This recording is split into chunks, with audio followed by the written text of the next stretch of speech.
جس طرح سے آپ نے سوچنا ہے کہ سوچتے ہیں کیسے ہوتا ہے، وہ اللہ کا مجھے نہیں پتہ وہ کیسے کرتا ہے، لیکن وہ کرتا رہتا ہے۔ دنیا کے ہر انسان کو ایٹ اے ٹائم حکم ہو رہا ہوتا ہے کہ یہ کرو، تو وہ کرنا شروع ہو جاتے ہیں، اپنی اپنی مقام پر اپنی اپنی جگہ پہ چلنا شروع ہو جاتے ہیں، مانے یا نہ مانے۔ اس سے اللہ کی ذات پہ کوئی فرق نہیں پڑنے والا۔ ہاں اگر آپ مان لیں گے تو فائدہ آپ کا ہوگا، نہیں مانیں گے تو کوئی بات نہیں، آپ جس جگہ پہ ہیں آپ اسی جگہ پہ رہیں گے، کوئی آگے نہیں جا سکیں گے۔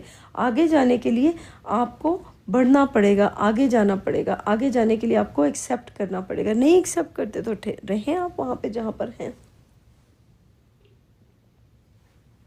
اس سے کوئی فرق نہیں پڑے گا۔ میری ذات پہ تو کوئی فرق نہیں پڑے گا، اور اللہ کی ذات پہ بھی کوئی فرق نہیں پڑے گا۔ کوئی مانتا ہے تو اپنے فائدے کے لیے مانے گا، نہیں مانتا تو اپنے نقصان کرے گا۔ ہمارا نہ میرا نہ کوئی نقصان کرے گا، نہ اللہ کا کوئی نقصان کرے گا، اپنا نقصان کرے گا اور اسی جہنم میں پڑا رہے گا۔ جیسے یہ حیات آئی ہیں، حیات بھی یہی کام کرنے کی کوشش کریں، ان لوگوں کو بے شک اپنے طریقے سے کر رہی ہیں۔ دیکھیں ہر ایک انسان کا اپنا اپنا ایک طریقہ ہوتا ہے، تو ان کا بھی اپنا ایک طریقہ ہے۔ یہ بھی ان لوگوں کو باہر نکالنے کی کوشش کریں جو لوگ جہنم کے اندر پھنسے پڑے ہیں۔ جہنم کا مطلب یہ ہے لوگ فرقے جو ہیں، مذہب جو ہیں، جماعتیں جو ہیں، دھرم جو ہیں، یہ سارے کے سارے جہنم ہیں۔ یقین کریں جتنے بھی مذہب ہیں، جتنے بھی فرقے ہیں، جتنے بھی جماعتیں ہیں، جتنے بھی یہ سب کچھ ہے، یہ سب جہنم ہے۔ اور اگر آپ نے ان جہنموں کے اندر رہنا ہے تو ہر کوئی اپنی کوشش کر رہا ہے۔ کوئی کس طرح سے کوشش کر، جس کے پاس جتنا نالج آ جاتا ہے تو وہ دوسروں کو نکالنے کی کوشش کرتا ہے کہ میں اپنے ساتھ دوسروں کو بھی نکالوں، اس کو بھی نکالوں، اس کو بھی نکالوں۔ تو میں آپ کو بتاتی چلوں کہ جس نے نہیں نکلنا نا، جس کے لیے اللہ کا حکم نہیں ہوا، وہ نکل نہیں پائے گا۔ ہم صرف اس کو بتا سکتے ہیں، حکم اللہ کا پڑھ کے بتا سکتے ہیں کہ یہ اللہ کے احکامات ہیں، نکلنا ہے تو نکلو۔ لیکن جنہوں نے نہیں نکلنا وہ کبھی نہیں نکل سکیں گے، وہ اللہ کا حکم نہیں ہوا ہوگا ان کے لیے۔ یا صاحب یا یہ ہے 39 ہے، یا صاحبائی اس سجین۔ سجین نا جیل کو بھی کہا جاتا ہے، قید کو بھی کہا جاتا ہے۔ قید نہیں ہوتا جو جہاں پہ آپ قید کر دیے جاتے ہیں، وہ جو سجین ایک وہ بھی ہے، قرآن پاک کی آخر والی آیتوں میں بھی ہے کہ وہ سجین میں ہوں گے۔ تمہیں کیا معلوم کہ سجین کیا ہے؟ کچھ اس طرح کر کے میرے خیال میں یہی تھا سجین، وہ جیل خانہ یا قید خانہ کیا ہے یا جیل کیا ہے، تو اس میں کہا گیا یا صاحبائی سجین ارباب متفرقون خیر ام اللہ الواحد القہار۔ اچھا، ام کا مطلب ہوتا ہے ماں والے، اللہ جو ہے، دیکھیں ام جو ہوتی ہے وہ ماں کو کہا جاتا ہے، ٹھیک ہے، ماں۔ اور اللہ جو ہے، دیکھو یہ لوگ کہتے تھے نا کہ اللہ کسی کا باپ نہیں ہے اور اللہ کسی کا وہ نہیں، تو یہاں پہ اگر دیکھا جی یہ تو ماں بولا جا رہا ہے۔ اللہ جو ہے وہ تو پرورش کرنے والی ہے، ایک باپ ہوتا ہے اور ایک ماں ہوتی ہے۔ یہ جو دنیا جہان کے جتنے بھی لوگ ہیں نا، کوئی فرقے، مذہب، جماعتیں، دھرم، یہ سب ہمیں کچھ نہ کچھ سکھانے کے لیے آئے ہیں اور ہمیں اللہ کی طرف لے کے جانے کے لیے آئے ہیں۔ تو ام کا ام ویسے تو ام ہوتا ہے لیکن یہاں پہ ام لکھا ہوا، تو یہاں پہ میں آپ کو واحد ایک کو کہا جاتا ہے۔ قہار کا مطلب ہوتا ہے غالب، یعنی قہر۔ ایک منٹ رکے، میں قہار کا پھر بھی میں دیکھ لوں کہ قہار کا کیا مطلب ہوتا ہے۔ قہار کا مطلب اپنی مخلوق پر کامل غلبہ اور اختیار رکھنے والا۔ قہار کا مطلب ہوتا ہے اپنی مخلوق پر غالب اور اختیار رکھنے والا۔ اس کا مطلب یہ ہوا جس کا اختیار ہمارے اوپر ہے نا، دنیا کے ہر انسان کے اوپر اللہ ہی کا اختیار ہے، لیکن ہم لوگ جانتے نہیں ہیں۔ اسی کا غلبہ ہے، غلبہ اسی کا، غالب وہی ہوتا ہے۔ آپ لوگ جو مرضی سوچتے رہو کہ بھئی میں غالب ہو جاؤں گا، میں کر رہا ہوں، اپنی مرضی سے کروں، آپ کی مرضی شرزی کچھ نہیں چلتی، ہماری مرضی شرزی کچھ نہیں چلتی، حکم اللہ کا چلتا ہے۔ اچھا، میرے جیل خانے کے صاحبی رفیقو، یہاں میرے جیل خانے کے رفیقو، بھلا کئی جدا جدا آقا اچھے ہیں یا خدائے یکتا و غالب۔ اچھا، یکتا انہوں نے کر دیا، واحد کا مطلب ہوتا ہے اکیلا۔ اچھا، اللہ جو ہے وہ حکم کرتا ہے پوری کی۔ اچھا میں آپ کو بتاتی ہوں اللہ کیسے ہے۔ اللہ جو ہے ال کا مطلب ہوتا ہے حکم کر، اللہ ال کا مطلب ہوتا ہے خاص حکم کرنے والا، پھر اس حکم کی نگہبانی کرنے والا، اور پھر اس حکم کا نتیجہ دینے والا۔ تو نتیجہ کن کو ملے گا؟ جو اللہ پہ آخر تک یقین رکھیں گے ان کو نتیجہ ملے گا۔ جو لوگ آخر تک یقین نہیں رکھیں گے ان کو نتیجہ نہیں ملے گا، ان کو بس اتنا ہی ملے گا جتنے کہ وہ حقدار ہیں۔ تو آخر تک ہم لوگوں نے یقین رکھا، لوگ آ کے ہمیں بولتے رہے نہیں اللہ کوئی نہیں ہے، اللہ کا انکار کر دو، یہ دیکھو جھوٹ بولتی ہے اللہ کے اوپر، یہ وہ ایسی ایسی باتیں کرنے لگے۔ لیکن میرا اللہ سبحانہ و تعالیٰ کے اوپر یقین ویسے ہی رہا جیسے پہلے تھا۔ اور یہ صاحب سجین، سجین کا مطلب ہوتا ہے جو قید میں ہو۔ تو اب آپ مجھے بتائیں کہ میرے جیل خانے کے رفیق، اب میں آپ کو بتاتی ہوں یہ جتنے بھی ہیں نا دنیا جہان کے جتنے بھی لوگ ہیں، کوئی مذہب میں ہے، کوئی فرقے میں ہے، کوئی ایتھیسٹ ہے، کوئی ایگناسٹک ہے، سارے کے سارے سب جیلوں کے اندر ہیں۔ یہ لوگ کہتے ہیں نا کہ ہم جیل میں نہیں ہیں، ہم آزاد ہیں اور ہم یہ ہیں اور ہم وہ ہیں، تو کوئی بھی آزاد نہیں ہے، سب قید میں ہیں، سب وہ ہیں، کیا اس کا نام ہے، سب کے سب قیدی ہیں، سب کے سب اپنی اپنی جیلوں کے اندر موجود ہیں، اور اپنی اپنی سوچوں کے اندر۔ یہ جو ہماری سوچیں ہیں نا، یہ سوچیں ہی ہماری قید ہیں۔ ہم سوچوں کے اندر سوچیں، جن سوچوں میں ہم موجود ہیں نا، یہی قید ہیں۔ آپ نے دیکھا ہوگا جو لوگ اپنے آپ کو کہتے ہیں ہم ایتھیسٹ یا ایگنوسٹک ہیں، تو وہ بھی اپنی سوچ کے اندر موجود ہے۔ یہ جو ہمارے دماغ ہے نا، اس کے اندر سوچیں جو آتی ہیں یہ کہاں سے آتی ہیں؟ یہ اللہ کی طرف سے آتی ہیں، یہ اللہ کی طرف سے حکم ہوتا ہے۔ تو ان حکموں کو آپ جتنا مرضی اپنے آپ کو مذہب سے نکال لیں، فرقے سے نکال لیں، جماعت سے نکال لیں، دھرم سے نکال لیں، سوچوں سے کیسے نکالو گے؟ اگر سوچوں سے کوئی انسان اپنے آپ کو باہر نکال سکتا ہے نا، یہ پہلے مجھے اس چیز کے بارے میں نہیں پتہ تھا، مجھے ابھی یہ بھی پتہ چلا، تو مجھے سمجھ میں آئی کہ قید خانے کے رفیقوں، یہاں پہ تو انہوں نے جیل خانے کے رفیقوں کر دیا، لیکن اس کا مطلب یہ ہوا جتنے بھی انسانوں کے دماغوں کے اندر جو سوچیں آتی ہیں وہ ان کو قید میں، وہ قیدی ہیں، سب کے سب قیدی ہیں۔ اللہ ہی کے کچھ آزاد ہو جاتے ہیں، کچھ ایک چیز میں آزاد ہو جاتا ہے، دوسرا انسان کسی اور چیز میں آزاد ہو جاتا ہے، تیسرا انسان کسی اور چیز میں آزاد ہو جاتا ہے۔ تو آزادی جو ہے نا، سوچوں سے آزاد ہو سکتے ہو۔ جس کے دماغ کے اندر زیادہ باتیں آتی ہیں، زیادہ چیزیں آتی ہیں، وہ اتنا ہی زیادہ بڑا قیدی ہے۔ اور جتنے زیادہ آزاد رہے گا جس کے دماغ میں کم سوچیں آتی ہیں، جو اپنے آپ کو زیادہ فری رکھتا ہے، ہر کسی کی سوچ سے، ہر لوگوں سے اپنے آپ کو آزاد کر لیتا ہے، تو وہ اللہ ہی کی مہربانی ہوتی ہے اس کے اوپر کہ اس کو آزادی مل جاتی ہے۔ یہ جیسے میں اپنا بتاؤں گی کہ مجھے آزادی ملے، شکر الحمدللہ رب العالمین کہ مجھے ان چیزوں سے، دنیا والی چیزوں سے آزادی ملی ہے۔ میں اللہ کا لاکھ لاکھ شکر ادا کرتی ہوں اس کے اوپر کہ جو آزادی مجھے ملی ہے سوچوں سے۔ جیسے آپ کے دماغ کے اندر سوچیں آتی ہیں نا، جیسے اس نے یہ کیوں کیا، اس نے وہ کیوں کیا، اس نے ایسا کیوں کیا، اس نے ویسا کیوں کیا، ان سوچوں سے اب میں آزاد ہو رہی ہوں آہستہ آہستہ۔ اور جب انسان کے دماغ کے اندر، جب انسان کے اندر، میرے دماغ میں سوال نہیں اٹھتے ہیں، آپ لوگوں کے دماغوں کے اندر سوال اٹھتے ہیں، جن کے دماغوں میں سوال اٹھتے ہیں نا زیادہ سے زیادہ، تو وہ غلام ہوتے جاتے ہیں۔ کیوں؟ کیونکہ ان کے اچھا میرے دماغ میں جو سوال آتے ہیں، جیسے یہ ابھی میں کلام پاک کو پڑھ رہی ہوں، تو یہ جتنا میں پڑھ رہی ہوں نا اتنے ہی سوال آ رہے ہیں، تو اتنا ہی جواب مل رہا ہے، جو سوال آ رہے ہیں وہی جواب مل رہا ہے کیونکہ اللہ کے کلام کے، اللہ سے کلام کر رہی ہوں، یہاں پہ اللہ کے کلام کے ذریعے سے کلام ہو رہا ہے، تو ان آیتوں کے اوپر بات ہو رہی ہے، اور اللہ سبحانہ تعالیٰ سے جواب مانگا جا رہا ہے کہ ان آیتوں کا مطلب کیا ہے، تو اللہ سبحانہ تعالیٰ مجھے ان کا مطلب بتا رہے ہیں کہ ان کا یہ مطلب ہے، ان کا یہ مطلب ہے۔ تو میں آپ لوگوں کو سب کو بتاتی چلوں کہ دنیا کا کوئی بھی انسان اگر، ہاں جو پاگل ہے نا وہ صرف آزاد ہو چکا، اس کو آپ کہہ سکتے ہیں کہ وہ سوچوں سے آزاد ہو جاتا ہے، بلکہ کئی دفعہ ان پاگلوں کے دماغ میں بھی تھوڑی تھوڑی سوچیں آتی ہیں، لیکن وہ بھی پتہ نہیں بیچارے کیسے پاگل ہوتے ہیں، مجھے نہیں پتہ اس چیز کے بارے میں۔ بھلا کئی ارباب کا مطلب ہوتا ہے بہت زیادہ ہمارے نا رب۔ کبھی کوئی آئے گا آ کے آپ کو بولے گا کہ اس آیت کا یہ مطلب ہے، اس کا یہ مطلب ہے، تو ہمارے رب بننے کی کوشش کر رہے ہوتے ہیں، وہ سارے کے سارے لوگ ہمارے رب بننے کی کوشش کرتے ہیں۔ جو آپ کا رب بننے کی کوشش کر رہا ہے تو وہ سارے کے سارے الگ الگ، کبھی ایک آئے گا وہ یہ بتائے گا، دوسرا آئے گا یہ بتائے گا، تیسرا آئے گا یہ بتائے گا، چوتھا آئے گا یہ بتائے گا، مجھے تو میرے اللہ سبحانہ تعالیٰ بتایا، مجھے تو کوئی نہیں بتا رہا، مجھے نہ میں اس سے پوچھتی ہوں، نہ میں اس سے پوچھتی ہوں، نہ میں اس سے پوچھتی ہوں، کسی سے نہیں پوچھتی۔ اللہ سبحانہ تعالیٰ کے کلام کے اندر داخل ہوئی ہوں تو یہ اس کی ذمہ داری، اس کی کتاب ہے تو اس کی ذمہ داری ہے کہ وہ مجھے بتائے گا۔ اللہ کے علاوہ کسی اور کی ذمہ داری ہے؟ یہ اس کی کتاب ہے۔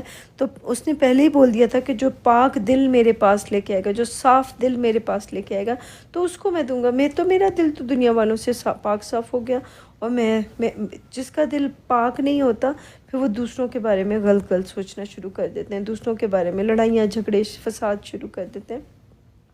جن کا دل صاف نہیں ہوتا، جن کا دل صاف ہو جاتا ہے پھر اللہ سبحانہ تعالیٰ ان کے اوپر غلبہ اللہ کا ہو جاتا ہے۔ جیسے میں آپ کو بتاتی ہوں، میرے اوپر اللہ کا غلبہ ہے۔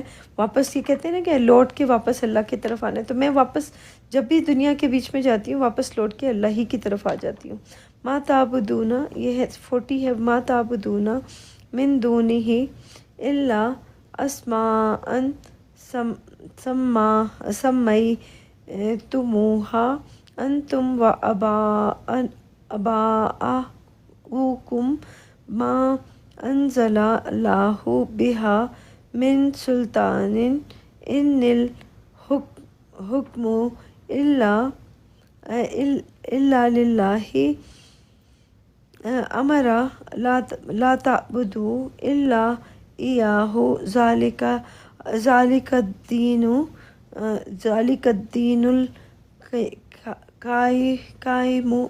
القیم ولیکن اکثر الناس لا تعلمون۔ اچھا، یہ جو میں نے آیت پڑھی ہے اس کا مطلب ہے جن چیزوں کو تم اللہ کے سوا، اچھا پہلے ان کا بتا دوں انہوں نے کیا کیا، پھر میں بتاتی ہوں آگے۔ اللہ لفظ، اچھا اوکے، جن چیزوں کو تم اللہ کے سوا پرستش کرتے ہو وہ صرف نام ہی نام ہے جو تم نے اور تمہارے باپ دادا نے رکھ لیے ہیں، اللہ نے ان کی کوئی سند نازل نہیں کی۔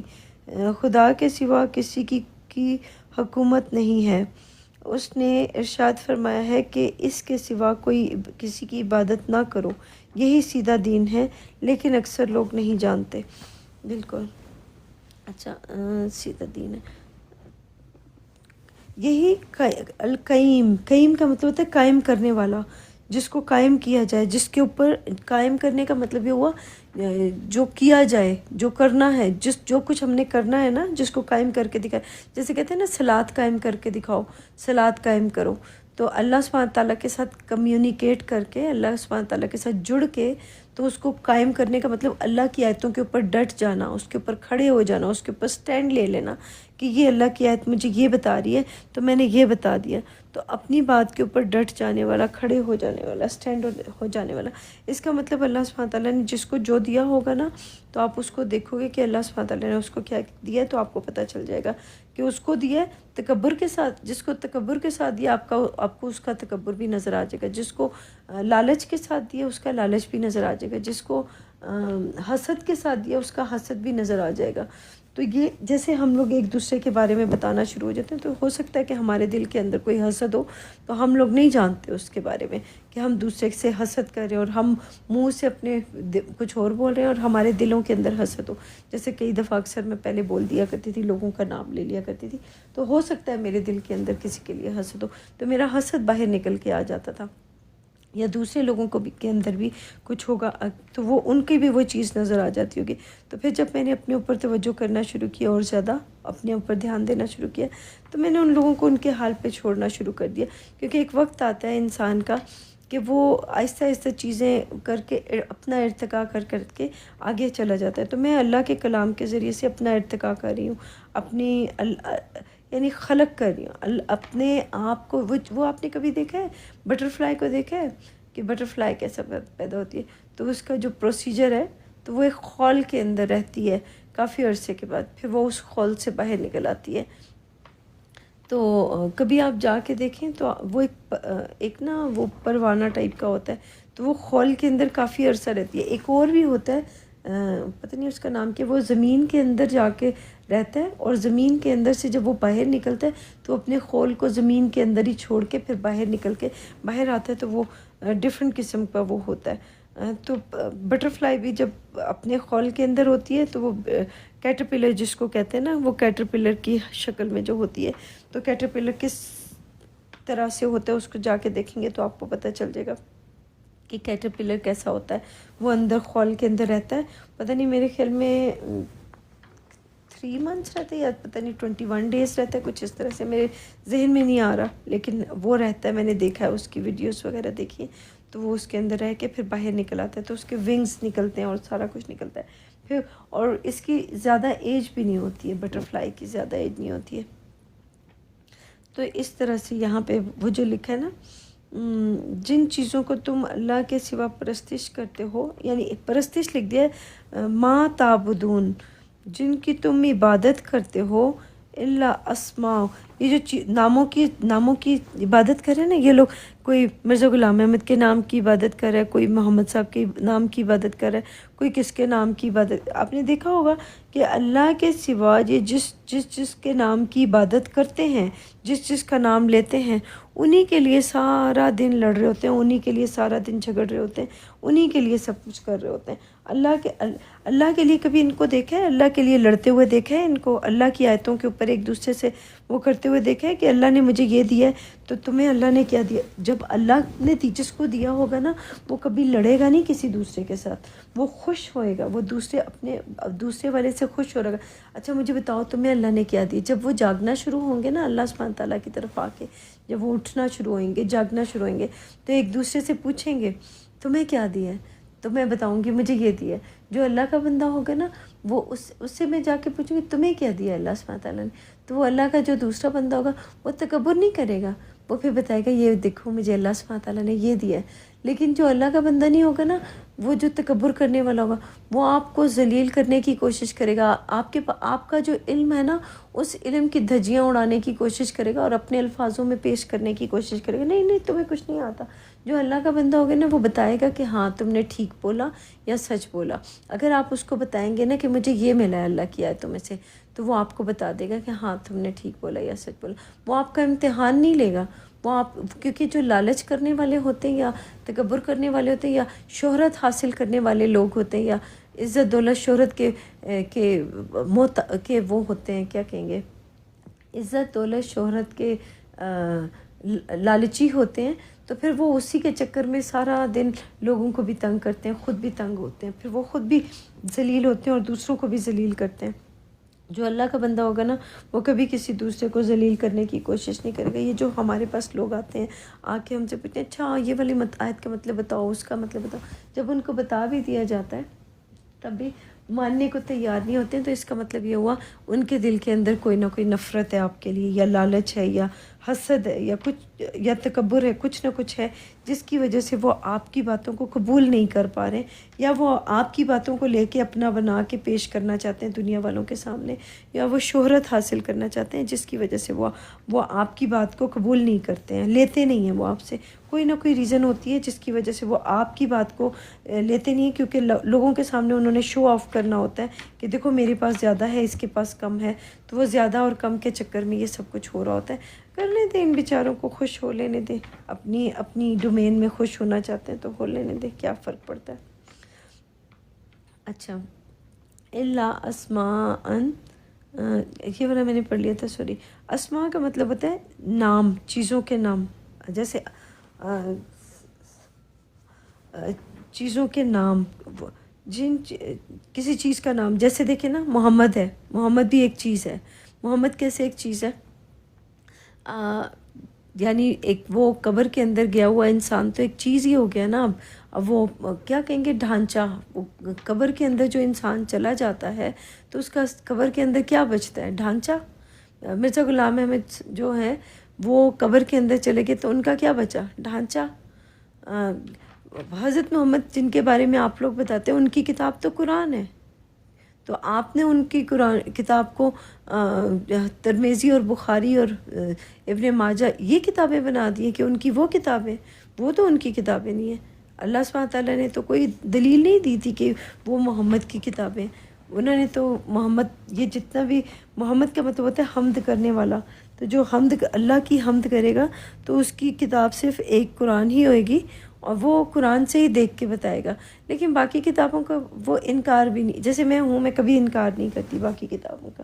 وہ اس لیے کیونکہ میں نے کبھی پڑھی نہیں. پڑھوں گی تو مجھے ان کی دلیلیں دینی پڑیں گی، نہ تو ان کی تصدیقیں کرنی پڑیں گی. جب میں نے پڑھا ہی نہیں تو میں دلیلیں کیوں دوں؟ وہ جو ایک خدا، یہ جو کہا گیا نا ایک ہی خدا اچھا یا جدا جدا خدا اچھے یا بہت سارے خدا اچھے. اب مجھے بتائیں کہ بہت سارے خدا، بہت ساری کتابوں کو پڑھوں گی، مجھے ساری کتابوں کو قائم کرنا پڑے گا، مجھے ان سب کی دلیلیں دینی پڑیں گی، مجھے ان سب کی گواہیاں دینی پڑیں گی کہ ہاں یہ بھی سچ ہے تو یہ بھی سچ ہے، یہ بھی سچ ہے. ہر چیز کے بارے میں مجھے بتانا پڑے گا. جب ایک ہی کلام کو پکڑ لیا اور ایک ہی کلام کو میں نے سمجھ لیا، تو یہیں سے جب سب کچھ مل رہا ہے تو مجھے کیا ضرورت ہے میں دوسری کتابوں کے اندر جاؤں اور وہاں پہ جھانکوں اور ان کو بھی قائم کر کے دکھاؤں. نہیں، اگر آپ ان میں سے کوئی، جیسے وہ کہا گیا تھا نا کہ ہاں کوئی مجبوری میں کوئی آ جائے، مجبوری ہو تو اس وقت آپ اس کو کھا لو. جو مجبوری میں کھانے کا مطلب ہوتا ہے، خنزیر کی بات بھی ہو رہی تھی نا کہ مجبوری میں آپ کو خنزیر کو کھانا پڑے یا کچھ مجبوری میں کرنا پڑے تو آپ کر لو، تو تھوڑا سا اس میں سے کھا لیا کرو. کچھ ایسا بھی تھا، تو اس میں سے تھوڑا سا کھا لیا کرو. تو اس کا مطلب ہے جب کوئی انسان ہمیں کلام پاک کے علاوہ دوسری والی باتیں آ کے دیتا ہے تو اس میں سے تھوڑا سا ہمیں کھانا پڑتا ہے. وہ اس لیے مجبوری بھی ہوتی ہے یا لینا بھی پڑتا ہے، کیونکہ ہم پڑھتے نہیں ہیں نا دوسری کتابوں کو. میں نے پڑھنے کی کوشش، مجھے سمجھ نہیں آتی ہے اتنا زیادہ ان کتابوں کی، تو اس وجہ سے میں نے چھوڑ دیا. ایک کلام پاک ہی مجھے سمجھ میں آتا ہے. تو ان کی بکس جو ہیں وہاں پہ جو کچھ بھی لکھا ہے اس میں تھوڑا سا ہمیں لینے کے لیے اجازت بھی ہے اللہ کی طرف سے، یہ نہیں ہے کہ ہمیں اجازت نہیں ہے. دوسرا یہ کہ اللہ کا کلام جو، یہی ہمارے لیے، میرے لیے تو یہی کافی ہے. جس کے لیے یہ کافی نہیں ہے نا، وہ جائے اور جا کے ان کتابوں کو قائم کرے. یہ جو کہتے ہیں نا کہ قائم کرو، صلات قائم کرو، تو نمازیں جتنی، کتابیں جتنی بھی آپ لوگ پڑھتے ہیں نا، یہ کتابیں پڑھنے کے بعد ان کے اندر جو کچھ بھی لکھا ہوتا ہے ان کو آپ نے قائم کرنا ہے. یہ آپ کی صلات ہو جائے گی. پھر جس کتاب کو مانو گے، جس کتاب کو پڑھو گے، جس کتاب کو سمجھو گے، وہ کتاب آپ کی صلات ہوئے گی. پھر اس کو قائم کرنا پڑے گا. آپ حدیثوں کی کتابوں کو مانتے ہو، پھر ساری جا کے ایک ایک حدیث کی کتاب کو اٹھاؤ، ان کی ساری اپنی کتابوں کو قائم کرو. جب تک قائم نہیں کر دو گے نا اپنی کتابوں کو، تب تک آپ کو مکتی نہیں ملے گی، تب تک آپ فری نہیں ہوگے، اس جہنم سے باہر نہیں آؤ گے جس جہنم کے اندر آپ پڑے ہو. اس وجہ سے میں نے باقی کتابوں کو پکڑا نہیں ہے، کیونکہ مجھے ان کو قائم کرنا پڑے گا. میں قائم کر ہی نہیں سکتی. اللہ کی کتاب، یہ کلام پاک میرے لیے تو ایک ہی کتاب کافی ہے جس کو مجھے قائم کرنے کے لیے بولا گیا. اور میں دو کا ٹھیکہ نہیں لیتی. وہ جو کہتے ہیں نا 2 کشتیوں کے سوار، تو میں 2 کشتیوں میں سوار ابھی نہیں ہونا چاہتی ہوں کہ دوسری میں بھی سفار ہو جاؤں اور وہاں کے بھی مجھے ان کی بھی صفائیاں دینی پڑیں کہ اس میں یہ لکھا ہے تو اس میں وہ لکھا نہیں. فی الحال مجھے اسی کتاب کو پڑھنا ہے اور اسی کو سمجھنا ہے اور اسی کو بیان کرنا ہے. اور یہ جو چیزوں کے نام کا مطلب، چیزوں کے نام کس کو سکھائے گئے تھے؟ وہ آدم کو سکھائے گئے تھے نا. تو اس کا مطلب آدم بھی ہمارے اندر موجود ہے. چیزوں کے نام کس کو سکھائے گئے؟ آدم کو. تو میرے اندر آدم ذات ہوگی تو پھر میں اس کو آگے لے کے چلوں گی. آدم، عیسیٰ، موسیٰ، ابراہیم، شیطان، فرقان، قرآن، ملائکہ، انس، جن، سب کے سب میرے اندر موجود ہیں. ہر چیز میرے اندر موجود ہے. تبھی میں اللہ کے کلام کو پڑھ کے اس کو سمجھ کے اور اس کو بیان کر پاتی ہوں. اگر یہ سارے کے سارے میرے اندر نہ ہوں، فرعون، نمرود، یہ سب، نمرود بھی میرے اندر موجود ہے، فرعون بھی میرے اندر موجود ہے، لیکن اس فرعون اور نمرود کے ساتھ ہی مقابلہ کر کے تو مجھے آگے جانا ہے. ان کو مات دے کے پھر مجھے آگے جانا ہے. جو میرے اندر کا فرعون ہے یا میرے اندر کا جو نمرود ہے، یعنی وہ والی صفت جو آپ کو بار بار آ کے آپ کو کہتی ہے کہ تم خدا ہو، تم ہی سب کچھ ہو، تم ہی دیکھو، تم ہی. آپ نے اکثر لوگوں کو دیکھا ہوگا، 2-3 دن پہلے میری پلاٹ پہ بھی کچھ لوگ آئے تھے، نہیں کوئی اللہ نہیں ہے، تم ہی ہو، تم ہی سب کچھ ہو. انہوں نے ہمیں کہنے کی کوشش کی نا. تو یہ لوگ آ کے ہم لوگوں کو وہ کرنے کی کوشش کرتے ہیں، لیکن یہ سارا امتحان ہوتا ہے، اللہ کی طرف سے ہی بھیجے ہوتے ہیں. وہ سارے کے سارے جب آتے ہیں نا، وہ اللہ ہی کی طرف سے بھیجے ہوتے ہیں.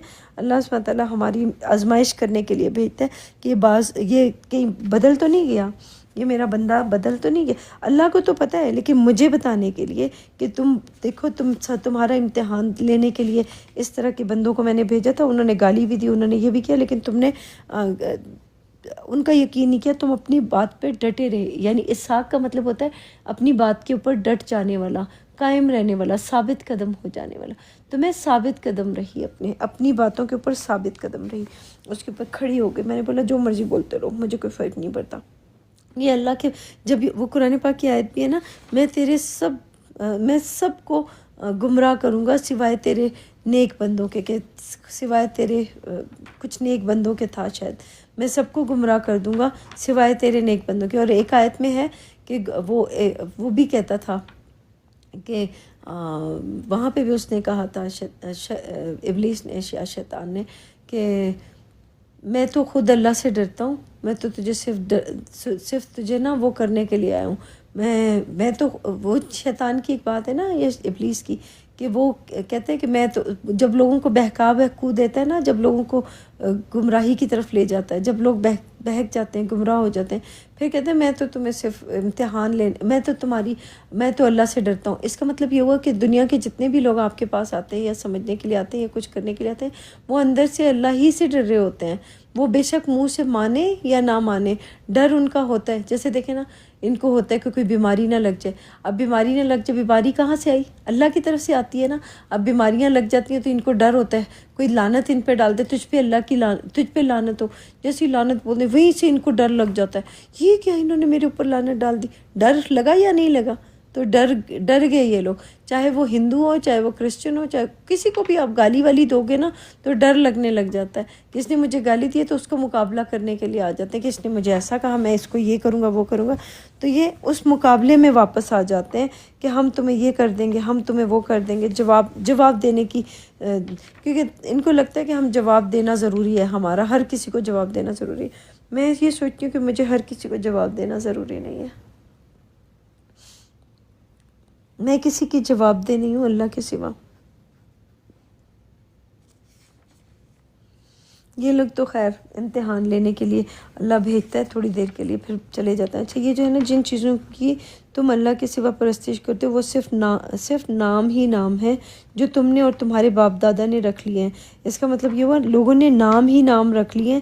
اصل چیز تو تھی، کسی نے محمد رکھ لیا، محمد تو ہے لیکن احمد، محمد، یہ وہ. تو احمد بھی اللہ کا ہے، محمد بھی اللہ کا ہے. احمد جو ہے نا، احمد نام جو ہے وہ بھی اللہ کا نام ہے. محمد نام جو ہے وہ بھی اللہ کا نام. جتنے بھی نام کلام پاک کے اندر ہیں، یہ سب اللہ ہی کے نام ہیں. اللہ ہی، جیسے دیکھیں نا، جو چیزیں ہمیں بتائی جاتی ہیں، جو ہمیں سکھائی جاتی ہیں، جیسے یوسف نے یہ سب کچھ کیا، تو یوسف کے اندر اللہ سبحانہ تعالیٰ تھا جو یہ سب کچھ کروا رہا تھا. تو اللہ ہی اس کو علم دے رہا تھا، اللہ ہی اس کو سکھا رہا تھا، اللہ ہی بتا رہا تھا. تو اندر اس کے اللہ ہی ہے. آپ کے اندر بھی اللہ ہے، میرے اندر بھی اللہ ہے، ہر دنیا کے ہر انسان کے اندر اللہ موجود ہے. لیکن وہ جانتا ہے، جن کو پتہ چل جاتا ہے، جن کی آنکھ کھل جاتی ہے ان کو تو پتہ چل جاتا ہے. جن کی آنکھ نہیں کھلتی ہے، جو شعور کی آنکھ نہیں کھلتی، وہ پھر سوئی رہتے ہیں. وہ آپ کوئی بھی نام دے دیں، اللہ کو کوئی بھی نام دے دیں. وہ جو قرآن پاک کیا تھا نا، اس کے سارے نام ہی اچھے ہیں. اللہ کو آپ محمد کہہ دیں، اللہ کو کچھ بھی کہہ دیں، محمد کہہ دیں، عیسیٰ کہہ دیں، موسیٰ کہہ دیں، کچھ بھی کہہ دیں، نام تو اچھے ہی ہیں نا. تو دینے والا کون ہے؟ محمد کو دینے والا کون ہے؟ عیسیٰ کو دینے والا کون ہے؟ یہ پورا کتاب دینے والا کون ہے؟ اللہ. دینے والا تو ایک ہی ہے. تو اس نے جب پوری دنیا کو یہ سب کچھ دیا ہے، تو اس کو حکم جب ہوتا ہے تو وہ کرنا شروع ہو جاتا ہے. جو حکم اس کو ہو رہا ہوتا ہے وہ کام کرنا شروع ہو جاتا ہے. اور عبادت جو ہوتی ہے وہ یہ ہوتی ہے کہ میں جو ہوں، میں یہ کلام پاک کو پڑھ رہی ہوں اور اپنے آپ کو ٹھیک کر رہی ہوں. کس کے لیے؟ اللہ کے لیے. یہ یقین کر کے کہ میرا اللہ مجھے دیکھ رہا ہے، مجھے سن رہا ہے، میری باتوں کو، تو میں اس کے لیے اپنے آپ کو ٹھیک رکھتی ہوں. میں لوگوں کے ساتھ لڑتی نہیں ہوں، جھگڑتی نہیں ہوں، فساد نہیں کرتی. ہاں، ہو بھی جاتا ہے، ایسا نہیں ہے. وہ میرا، جب میں کلام پاک کو نہیں پڑھ رہی اس وقت ہوتا ہے زیادہ تر، کیونکہ میں اللہ کے کلام سے، اللہ کی جنت سے باہر نکلی ہوئی ہوتی ہوں. تو جب آپ دنیا کے سیر کرنے کے لیے یا دنیا کے اندر جاتے ہیں، تو وہ اللہ کی جنت سے باہر جا کے آپ جو بھی کرتے ہیں، پھر وہ اس وقت کی باتیں ہوتی ہیں. اللہ نے ان کی کوئی سند نازل نہیں کیا. اچھا، سند نازل نہیں کی. اللہ کے سوا کسی کی حکومت نہیں ہے. اس نے ارشاد فرمایا ہے کہ اب یہاں پہ میں آپ کو اللہ کے بارے میں بتا رہی ہوں کہ اس نے ارشاد فرمایا کہ اس کے سوا کسی کی عبادت نہ کرو. اس کا مطلب یہ ہوا کہ عبادت، پتہ ہے کیا، یہ جو ہمارا سر سے لے کے پاؤں تک جو جسم ہے نا، اس جسم کو آپ نے ٹھیک کرنا ہے، اپنے آپ کو درست کرنا ہے، اپنے آپ کو جب ٹھیک کر لو گے نا، اپنی سوچ کو ٹھیک کر لو گے، دنیا کی زندگی گزارنے کے لیے بہترین چیزیں کر لو گے، تو یہی آپ اللہ کی عبادت کر رہے ہو۔ آپ کو پتہ ہے اللہ کی عبادت وہ نمازیں شمازیں جو ایکسرسائز ہیں اور یہ سب کچھ ہے، یہ اللہ کی عبادت نہیں ہے۔ اللہ کی عبادت یہ ہے کہ آپ کو جو اللہ سبحانہ تعالیٰ نے جو جسم دیا ہے، جو سوچ دی ہے، اس کو صحیح طریقے سے صحیح جگہ پہ صحیح وقت پہ استعمال کرو، تو یہ اللہ کی عبادت ہوئے گی۔ اللہ کی عبادت کا مطلب یعنی اللہ سبحانہ تعالیٰ نے جو پروگرامنگ دے کے آپ کے دماغ کے اندر